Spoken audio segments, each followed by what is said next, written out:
Graça e paz, irmãos. Boa noite a todos, a igreja, você que está em casa.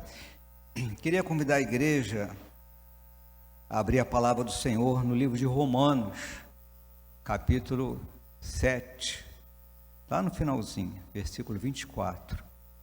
Nós vamos ler dois versículos de Romanos 7, que é o 24 e 25, e depois o capítulo 8, versículo 1 e 2. Conforme a irmã orou aqui, a diaconisa Daniele, nós somos falhos, somos pecadores e buscamos a misericórdia de Deus. E Paulo entendeu isso e tentou passar isso para os crentes em Roma. Vamos ler então, eu vou ler aqui na minha versão, Romanos capítulo 7, versículo 24 e 25, depois 8, versículo 1 e 2. Assim nos fala a palavra de Deus. Desventurado homem que sou, quem me livrará do corpo desta morte? Graças a Deus por Jesus Cristo, nosso Senhor, de maneira que eu, de mim mesmo, com a mente, sou escravo da lei de Deus, mas segundo a carne, da lei do pecado. Capítulo 8, agora 1 e 2, agora, pois, já nenhuma condenação há para os que estão em Cristo Jesus, porque a lei do Espírito, da vida, em Cristo Jesus, te livrou da lei do pecado e da morte. Amém? Mais uma vez, Senhor, te glorificamos, pedimos a tua misericórdia. Oramos em nome de Jesus. Amém. Irmãos, a palavra do Senhor, ela fala de um plano de salvação do homem. Nós olhamos, quarta-feira passada, falávamos sobre a questão da lei, porque Paulo, ele foi, como sempre, inteligente, até porque agora ele tinha o poder de Deus sobre a vida dele. Então, se nós somos pessoas capacitadas pelo Senhor, cabeças pensantes, Deus tem nos dado ainda mais visão de tudo aquilo que está acontecendo ao nosso redor. Então, Paulo, ele observa que os romanos, eram um povo, a igreja em Roma, que era uma igreja formada na sua maioria por pessoas gentias, ou seja, os gentios, eles não eram judeus, e pelos judeus que se converteram ao cristianismo, eles estavam muito acostumados com a lei, e Paulo trabalha com essa questão da lei. E nós falamos ali da questão da lei, da graça, que a lei, ela aponta para o pecado, e nós lembramos que a primeira lei, a primeira norma, foi Deus que colocou ali para Adão e Eva, lá no jardim do Éden, quando ele disse, você vai ter acesso a tudo, mas a árvore da ciência do bem e do mal, não. E acabou que Eva, ela deu espaço para o inimigo, e ela comeu da fruta e deu para o seu esposo, e eles foram então expulsos do jardim. Irmãos, eu queria falar mais um pouco sobre essa questão, porque que Deus, ele faz uma lei, uma regra, sabedor que o homem não vai cumprir aquela regra. Eu estava meditando, será que Deus, ele estava assim tão certo da capacidade do homem ser fiel a ele? Porque a impressão que muitas vezes dá nós lermos ali as Gênesis, é que Deus deu uma ordem para Adão e Eva e ele foi embora, voltou para casa, aí voltava, passeava no jardim, ia para casa, o inimigo estava só olhando, Eva e Adão ali observando a árvore, será que é isso mesmo? A Eva ainda fala que a árvore era boa de vista, boa para comer e boa para dar entendimento. Então o inimigo só entrou naquele coração ali, e ali ele fez um estrago. E Deus depois ele aparece, Adão se esconde e Deus pergunta, onde tu estás? Então a gente pode ler e achar que Deus foi meio que pego de surpresa, ele não esperava mas não tem cabimento nós pensarmos assim. Certamente nós não pensamos assim. Deus é soberano, criador de todas as coisas. Então Deus, ele sabe, já tudo está debaixo do controle dele. Ele não planeja o plano A, o plano B, o plano C, se não der o A ele joga o B e vai acertando. Não, tudo já está assim patente diante dele. Tudo já está debaixo da vontade dele. Nenhum dos pensamentos dele pode ser impedido. Então, Deus já sabia disso tudo. Deus sabia da fragilidade do homem. Porque, se nós lermos lá em Gênesis, finalzinho do capítulo 1, vai dizer que Deus, no sexto dia, ele fez todas as coisas. E depois ele fez também o seu exército, né, celestial. Quem é esse exército celestial? Os anjos não caídos, né? No exército de Deus, aquele 1/3 dos anjos não caídos. Então, já havia ocorrido a queda dos anjos. Então, se os anjos caíram, o homem também estava passível de cair. Deus separa 1/3 dos anjos para ele. E agora, a sua criação, Deus começa a prepará-la para que ela viva eternamente com ele. Ele já bota uma norma ali, já sabedor que o homem ia falhar, e aí nós hoje temos a solução da falha do homem. O homem foi destituído da glória de Deus, mas Deus, ele já tinha a solução. A palavra nos fala que no 7º dia ele descansou. E lá em Apocalipse, já o último livro, se não me engano, 20, capítulo 6, diz que o Cordeiro foi morto desde a fundação do mundo. Então já estava no planejamento de Deus, já estava tudo ali acertado. Jesus já era a solução naquela época diante da falha do homem. Então nós falamos muito isso no capítulo 7, que a lei veio para mostrar para o homem que ele era falho, que ele sozinho não conseguiria alcançar Deus. E aí Deus mostra isso para Adão e Eva, para toda a humanidade. Depois ele dá as leis a Moisés, o judeu falha também, e agora Jesus, ele vem para consertar tudo. Jesus é a nossa solução. E glórias a Deus porque nós entendemos isso. Paulo, ele entendeu isso perfeitamente. Paulo era um homem que ele tentava fazer tudo certo. Ele era fariseu, cresceu aos pés de um doutor da lei chamado Gamaliel. Ele prendia aqueles que iam contra a lei. E ele ficava até irritado, né? Nós lemos que lá em Atos, se não me engano, no finalzinho do 8, 9, ele pediu cartas lá, autorização, ofício, não sei, para prender aqueles que estavam no caminho, e ele transpirava ira. E depois Jesus fala com ele: Saulo, Saulo, por que me persegues? Duro é para ti recalcitrar contra os aguilhões.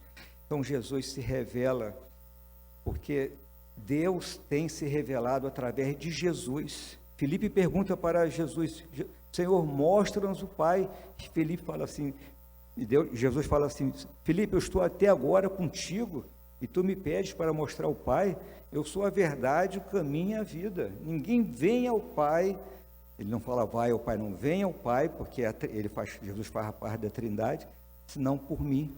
Então, Jesus é a solução de Deus para o homem que é falho. Não tem jeito, nós precisamos de Jesus. E Paulo fala isso no finalzinho do 7º capítulo, né? Só recapitulando, antes de entrar no 8, eu estou dando uma recapitulada, né? Lembrando que Romanos foi uma carta escrita, uma epístola escrita por Paulo aos crentes em Roma. Paulo nunca foi a Roma, mas ele queria o apoio dos irmãos, que ele queria até a Espanha, no Ocidente, e queria, na verdade, Roma como um ponto de apoio da igreja, que ele queria trabalhar ali no Ocidente, mas ele não conseguiu. Ele foi para Roma depois para ser preso e depois morto, né? Condenado. Mas é verdade que o capítulo, são 16 capítulos, nós hoje vamos falar do 8. Então, no finalzinho do 7º capítulo, fala assim: porque não faço o bem que prefiro, mas o mal que não quero, esse faço. Esse é o homem. A gente quer fazer tudo certinho, mas falha aqui, falha ali, quando não quer falhar mesmo, né? Tem hora que a gente chuta o pau da barraca, é isso mesmo, não quero saber. Aí depois a poeira baixa, a temperatura abaixa, aí a gente acha que eu avancei no sinal. Mas é o bem que nós queremos fazer, nós não fazemos. Porque bem para Deus, o verdadeiro bem, só através de Jesus. A igreja o homem é dependente de Jesus. E a igreja, ela entendeu isso. Então nós somos bem-aventurados, é o que Paulo fala aqui. Ainda finalizando o 7º, que nós lemos aqui. Desventurado homem que sou. Desventurado, ou seja, um homem sem futuro, um homem sem solução. Quem me livrará do corpo desta morte? Então Paulo reclamava muito que a carne, o pendor dela, a tendência dela, a inclinação dela era para o mal. E ele falava, quem me livrará do corpo desta morte? Aí ele reconhece e fala para os romanos, graças a Deus por Jesus Cristo. Então nós muitas vezes glorificamos o Senhor, glórias a Deus, e a nossa maior gratidão a Deus, até cantamos hino, como agradecer, é Jesus, né, o que fez por mim. Nós estamos agora próximo da Semana Santa, que fala da crucificação de Jesus. Então Jesus é o verbo, é Deus encarnado, nascido de mulher, que morreu na cruz para justificar o homem, porque o homem, ele não tinha lugar diante de Deus pela sua natureza caída. Então Paulo fala assim, graças a Deus por Jesus Cristo, é o que nós vamos comemorar no próximo final de semana. Nosso Senhor, Jesus Cristo é o nosso Senhor, de maneira que eu, de mim mesmo, né? Então eu falo por mim, tá, irmãos? De mim mesmo, com a mente, sou escravo da lei de Deus, com a mente, né? Eu quero fazer acontecer, mas segundo a carne, né? Eu não posso largar o microfone aqui, segundo a carne, isso aqui, o corpo, né? A carne da lei do pecado. Então nós somos escravos da lei do pecado. Nós somos, a carne, ela pende, né? O pendão dela para aquilo que é da carne. E aí no capítulo 8, agora começando, o capítulo 8 ele é dividido, se não me engano, em 5 partes, né? A primeira parte fala de nenhuma condenação há para os que estão em Cristo Jesus. Nenhuma condenação há. Bem-aventurados aqueles que estão debaixo, né? Que têm as suas vestiduras lavadas no sangue do Cordeiro. Aí um outro trecho que eu falei na semana passada, eu acho que não foi a primeira vez que eu falei até errado, bem-aventurados aqueles que têm participação na primeira ressurreição, é quando Jesus Cristo vai arrebatar a sua igreja. Esses não verão a segunda morte, pelo contrário, serão sacerdotes do Senhor no milênio. Então, é Cristo Jesus que nos dá essa acesso a Deus, e Deus tem o melhor para nós. E aí Paulo vai discorrendo também, dizendo que o pendor do Espírito é para a vida. O Espírito Santo, ele trabalha em nossos corações, ele trabalha na igreja, preparando uma igreja para ser salva, dando os dons espirituais, né? Os dons espirituais são ações de graça, para que a igreja, ela cresça em graça, constrangendo nosso coração, intercedendo por nós. Então, Paulo, ele reforça no capítulo 8, que é impossível a lei, né, porque ela estava enferma por conta da carne. A lei foi boa, Deus fez a lei como algo bom, santo, justo e bom. Por quê? Porque Deus queria usar a lei para mostrar ao homem exatamente isso que eu estou batendo nessa tecla. Nós não temos condições por nós mesmos de, através de regras, chegarmos a Deus. Então, Deus mostrou isso. E aí Jesus Cristo é a solução. E Paulo vai discorrendo, então, falando do pendor da carne. A nossa carne, ela busca fazer com que nós venhamos a errar. Mas o pendor da carne, então, confirmando, ele é inimizade contra Deus. Quanto mais o homem fica envolvido com coisas da carne, mais ele está se afastando de Deus. O homem natural, Deus colocou a eternidade no coração do homem. Então, o homem não pode se dizer desculpável. O homem é indesculpável, tanto o gentio, né, aquele que não é judeu, como o judeu que teve a lei, que teve ali os oráculos de Deus, né, os profetas, aquela separação toda, aquela história toda que nós conhecemos da Bíblia, são indesculpáveis. Por quê? Porque Deus se revela ao homem. E se o homem ele se inclina para Deus, Deus revela o seu plano salvador, que é através de Jesus Cristo. Portanto, os que estão na carne não podem agradar a Deus. Então, o homem, quanto mais ele vai se afastando, é porque ele não quer agradar a Deus.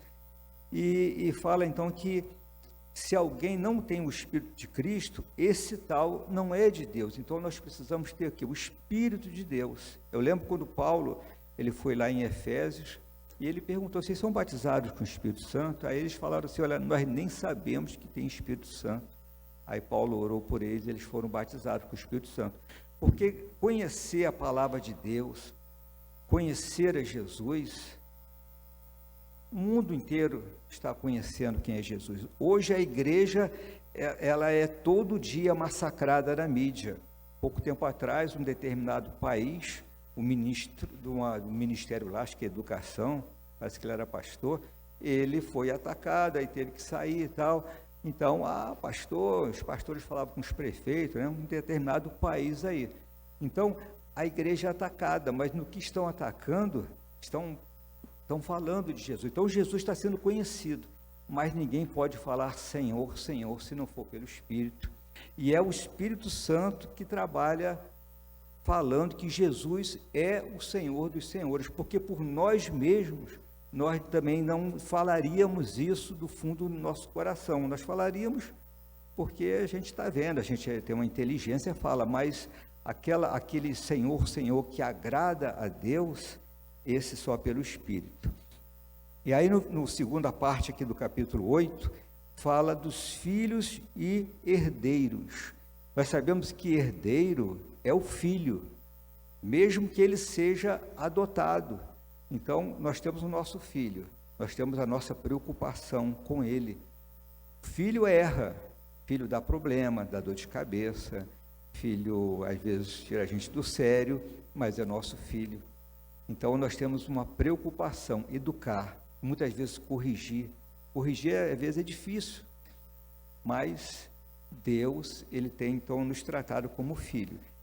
E aqui nos fala a palavra que nós somos guiados pelo Espírito de Deus. Por quê? Porque nós somos filhos. Então, é o Espírito de Deus que fala ao nosso coração. Então, nós temos o Espírito de Deus nos guiando. Jesus vai para o Pai e fala assim, olha, não vos deixarei órfãos, vos enviarei outro, né, da mesma essência, esse outro, o Espírito Santo Consolador. Então, é o Espírito Santo que nos testifica. E ele fala aqui, versículo 15, porque não recebeste o espírito de escravidão, para viverdes outra vez atemorizados. Então, a nossa situação não é viver no pavor, mas é um espírito de adoção. Então, o filho, ele não fica atemorizado, meu pai vai me dizer, como é que é, me tirar a paternidade. Tem hora que eu nem tento falar a palavra, que eu sei que eu não vou conseguir. Hein? Deserdar. Obrigado, Beth. Então, a gente nunca fica preocupado com isso. A gente pode fazer a maior arte que for, mas a gente não fica preocupado.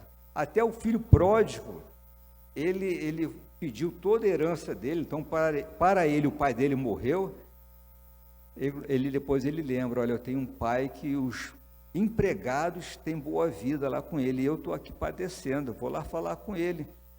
Então, o filho pródigo errou muito, mas ele sabia onde ele tinha o socorro dele. A igreja, por mais que erre, por mais que, eu falo igreja nós, o homem, né, o ser humano, por mais que nós erremos, nós sabemos que Deus não nos negará uma chance, se nós colocarmos nosso coração diante dele. A palavra fala assim, filhinhos, não pequeis, mas se pecardes, tendes um advogado, Jesus Cristo, o justo.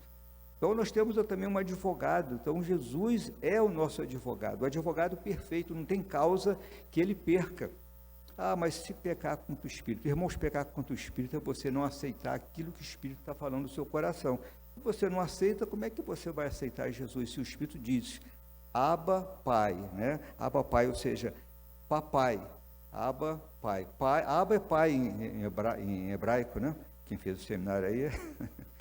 Abba, então, papai, eu entendi isso. Então, é uma forma, uma porção dobrada de pai. Então, o Espírito Santo, ele nos testifica isso, que Deus é o nosso Pai, através de Jesus Cristo. Então, não tem como nós ficarmos atemorizados diante das nossas falhas. É só nós crermos pelo Espírito Santo no Senhor Jesus Cristo. E aí, na terceira parte aqui, ele fala do sofrimento presente e a glória do porvir. Então, uma vez me perguntaram, como é que a gente pode seguir ao Senhor, sabendo que a gente vai ter lutas, vai ter provações? Irmãos, a glória que estamos para receber, ela supera toda a expectativa que nós estamos vivendo. Jesus fala assim, olha, não se turbe o vosso coração, crede em mim, senão eu não teria dito isso, crede em mim, eu vou para o Pai, vou preparar as mansões celestiais, mas vou voltar. E o próprio Paulo, ele diz que ele foi até o terceiro céu e ele viu coisas que ele não conseguiu depois contar, não era digno dele falar. Então, a glória de Deus para a sua igreja é algo que não se compara com o sofrimento presente. Então, Paulo fala que Deus tem coisas maravilhosas para a sua igreja, e tudo isso, mais uma vez, somente através da ação do Espírito Santo no nosso coração, para compreendermos. E aí nós entramos na terceira parte, que fala da intercessão do Espírito. Então, o Espírito Santo é aquele que intercede por nós com, como é que ele fala aqui? Com gemidos inexprimíveis, ou seja, palavras que não dá para a gente, não tem condições do ser humano pronunciar, são indescritíveis, palavras que você não consegue processar, falar. Isso é o falar do Espírito Santo ao nosso respeito junto ao Pai, porque ele fala aqui o seguinte, que o Espírito Santo, Deus sonda o nosso coração, e o Espírito Santo, ele sabe qual é a mente de Deus. E aí, segundo a vontade de Deus, ou seja, há uma perfeita harmonia na Trindade, né? Nós falamos muito do Pai, do Filho, mas do Espírito Santo também, a terceira pessoa da Trindade, que ele intercede por nós exatamente conforme a mente de Deus. Então, é algo perfeito. E aí Paulo fala algo interessante aqui, sabemos que todas as coisas cooperam para o bem daqueles que amam a Deus, daqueles que são chamados segundo o seu propósito, o seu plano. Então, todas as coisas colaboram para aqueles que amam a Deus. E Jesus fala assim, quem é que me ama? Aquele que tem os meus mandamentos e os guarda, este é o que me ama. Então, o Espírito Santo está dando os mandamentos, né? Olha, o mandamento é Jesus como Senhor dos Senhores, e nós temos guardado isso. E muitos outros mandamentos que visam a igreja estar fortalecida, caminhando no meio dessas provações que passamos. Então, tudo isso é um propósito de Deus. Deixa eu ver mais o que nós falamos aqui. Aí, Paulo fala para os crentes de Roma sobre conhecer a Deus. Então, Deus é aquele que nos conheceu primeiro. A gente, às vezes, pensa que nós conhecemos a Deus, mas Deus nos conheceu primeiro. Então, ele viu um coração desejoso de estar com ele. Eu lembro ali quando Deus falava para Moisés, Moisés vai lá e fala para Faraó, mas eu vou endurecer o coração de Faraó para não aceitar a tua palavra. Então eu ficava assim, mas Deus fala para Moisés ir lá falar e já avisa que Faraó não vai entender, não vai aceitar, porque Deus vai endurecer o coração dele, porque Deus já conhecia o coração de Faraó. Faraó tinha um coração duro, não ia aceitar. Então Deus usou a vida de Faraó para mostrar a glória de Deus, ali as 10 pragas, o mover de Deus na vida do homem, porque seria muito fácil para Deus amolecer o coração de Faraó, tirar todo o povo do Egito, eles não iam valorizar. O homem, para valorizar, ele tem que se esforçar. Então, o esforço nos faz valorizar. A minha filha, por exemplo, eu a levo na escola. Eu tenho dia que eu estou cansado, eu tenho que buscar, eu não estou com disposição, mas é um esforço para que ela estude, então é algo que agrade. Então, nós temos que nos esforçar, mas é um esforçar que é salutar. Nós precisamos sair do comodismo, porque Deus quer trabalhar a nossa vida. Então, eu lembro também de Daniel. Daniel, ele assentou no seu coração não se contaminar com as iguarias da Babilônia. Aí eu fico assim pensando, Daniel era da família nobre, acostumado a comer, beber do melhor. Judá é destruída, os nobres são levados cativos, os príncipes, e Daniel tinha tudo para comer as iguarias da Babilônia, aqueles manjares da Babilônia, mas Daniel assentou no seu coração. E o que ele comeu? Legumes. Eu penso assim que, em termos de opção da dieta, em termos de gosto, não foi a melhor opção, mas ele se esforçou para agradar a Deus. E Deus o abençoou muito. Nós conhecemos o livro de Daniel. Então, é um esforço. E esse esforço, Deus está vendo. E o Espírito Santo tem intercedido e tem nos feito galgar vitórias. Lembro também de Moisés, até falamos no culto de meio-dia, que Moisés ele estava trabalhando quando Deus falou com ele. Então, Deus vê o nosso esforço, a nossa dedicação, e Ele, então, vai trabalhando no nosso coração. A intercessão do Espírito Santo é para que nós tenhamos condições de prevalecermos. Então, nós precisamos buscar essa bênção do Senhor na nossa vida. Aqui, na última parte aqui, nos fala sobre as provas e a certeza do amor de Deus. Eu acho que todos já leram várias vezes essa parte aqui. São 9 versículos maravilhosos. Eu vou ler aqui para os irmãos. Que diremos, pois, à vista dessas coisas? Que diremos, pois, à vista dessas coisas? De tanta coisa, assim, de tanta essa situação, esse contexto que Deus está se descortinando, se revelando a nós. Diremos o seguinte, né? Diremos que Deus é maravilhoso, porque se Deus é por nós, quem será contra nós? Então, se esse Deus poderoso, Criador de todas as coisas, que deu o seu próprio Filho por nós, quem será contra nós se Ele for por nós? Porque aquele que não poupou o seu próprio Filho, antes por todos nós o entregou, porventura não nos dará graciosamente com Ele todas as coisas? Então, se Jesus não nega o seu Filho, muita gente fala assim, poxa, Deus podia ter vindo, Ele mesmo mandou o Filho. Irmãos, é pior mandar o Filho. A gente, se puder, eu olho para minha filha e vejo assim, quanta coisa ela vai passar. Eu pudesse, eu botava ela numa bolha assim e ficava protegendo ela, mas não pode, né? Então, a gente vê quantas coisas vão passar. Então, mexeu com o filho é muito complicado. Então, Deus faz aquilo que é mais difícil para Ele. Ele envia o seu Filho. Então, se Ele não poupou o seu próprio Filho, como é que Ele não vai nos abençoar se nós formos o corpo de Cristo, se nós formos a igreja no qual o Espírito Santo também intercede por nós? Quem tentará acusação contra os eleitos de Deus? Quem tentará? Então, essas acusações não prevalecerão. E é Deus quem os justifica. Então, o Senhor tem nos justificado. E quem nos separará do amor de Cristo? Quem vai nos separar do amor de Cristo? Aí Paulo fala várias situações que ele passou aqui: tribulação, angústia, perseguição, fome. Irmãos, a igreja pode passar por muitas tribulações, mas Deus sempre estará falando ao nosso coração.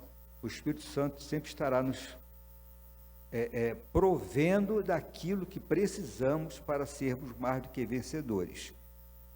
Porque ele fala assim, como está escrito, né, por amor de ti somos entregues à morte o dia todo. Então, a gente levanta, já é uma luta, aí vai passando o dia, mais lutas, mas Deus é conosco.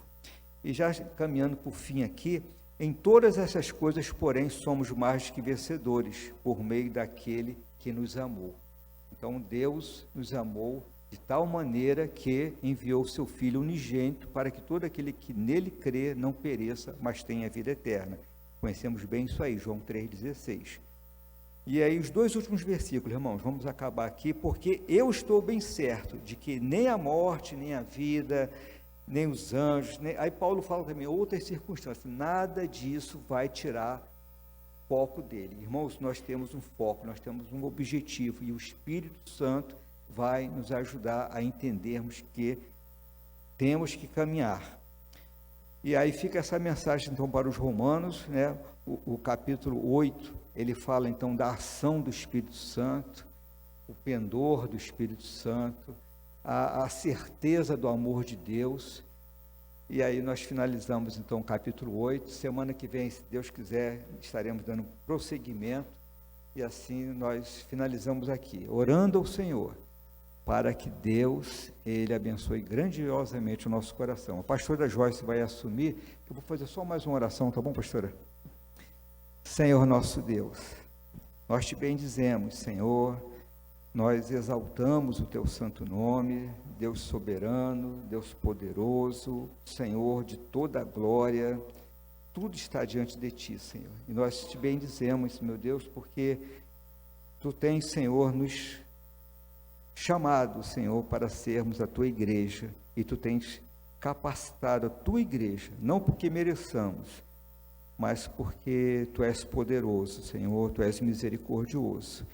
E a tua igreja, ela tem sido preparada a entender que ela é totalmente dependente de ti. Continua conosco, Senhor, cuidando do nosso coração, revelando a tua grandeza, nos abençoando. Oramos em nome de Jesus. Amém.